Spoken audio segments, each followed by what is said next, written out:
Mga ka-idol, magluto ko ani karon pansit. Pinalit na ko ni kaganina dito sa merkado sa Dumanhog. O kani siyang gisalon karon lutoon. So ato na ning ilunod mga ka-idol dire. Kaya na ko gigisa dire nga kanang ahos o sibuyas bombay. Yan. Ito na nang gilunod ya mga ka-idol. Kayon. Dahil nato ning butangan og patis mga ka-idol. Ato ang pansit.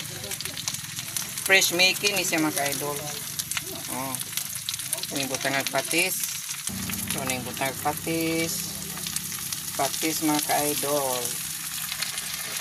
Yan. Ato na sa ning kayon.